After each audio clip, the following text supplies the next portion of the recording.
Здравствуйте, в эфире новости спорта, в студии Власий Сергеев. Российская саблистка Софья Великая проиграла в полуфинале француженке Манон Брюне и завоевала бронзовую награду чемпионата Европы по фехтованию. Соревнования проходят в немецком Дюссельдорфе. Поединок завершился со счетом 15-11. Золото турнира завоевала украинка Ольга Харлан, победившая в финале Брюне со счетом 15-12. Еще одна бронзовая медаль у венгерки Анны Мартон. Бронза Великой стала второй наградой для сборной России на нынешнем чемпионате Европы. В понедельник на третью ступень пьедестала взошел раперист Алексей Черемисинов. Программа индивидуальных соревнований чемпионата завершится 19 июня.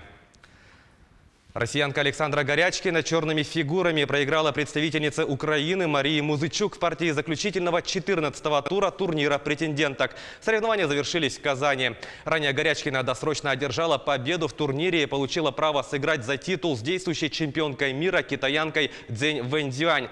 Дата и место матча за шахматную корону еще не определены. По итогам турнира Горячкина набрала 9,5 очков, тем самым опередив Анну Музычук на 1,5 балла. Тройку лидеров замкнули россиянка Екатерина Лагно и китаянка Тань Джуни, набравшие по 7 очков.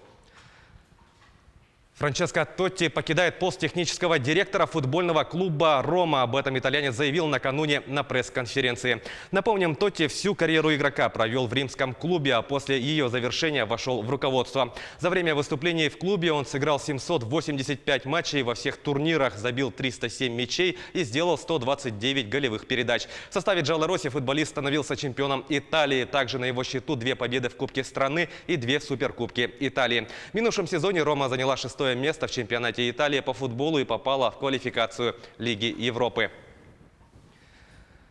Сборная Германии обыграла команду ЮАР со счетом 4-0 в матче третьего тура группового этапа чемпионата мира по футболу среди женских команд. Турнир проходит во Франции. В составе немецкой команды голы забили Мелани Лойпольд, Сара Дабриц, Александра Поп и Лина Макголь.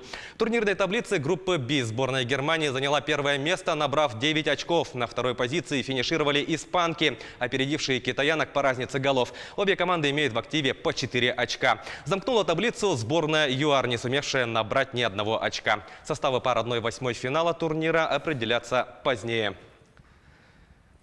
Чемпионат России по масс-рестлингу в абсолютной категории завершился в Москве. Соревнования прошли в рамках Международного олимпийского дня в столичных Лужниках. Отметим, что с этого года такой формат станет традиционным. На помост легендарной арены вышли спортсмены тяжелой и супертяжелой категории из 10 регионов страны. К слову, всего масс-рестлингом занимается в 57 субъектах Российской Федерации. Это 16 тысяч человек. Абсолютным чемпионом предсказуемо стал Виктор Калибабчук из Вязьмы. Среди женщин победу праздновала калужанка Махинур Абдузаирова. Очень молодая спортсменка, ей всего-навсего 20 лет, да, и является студенткой.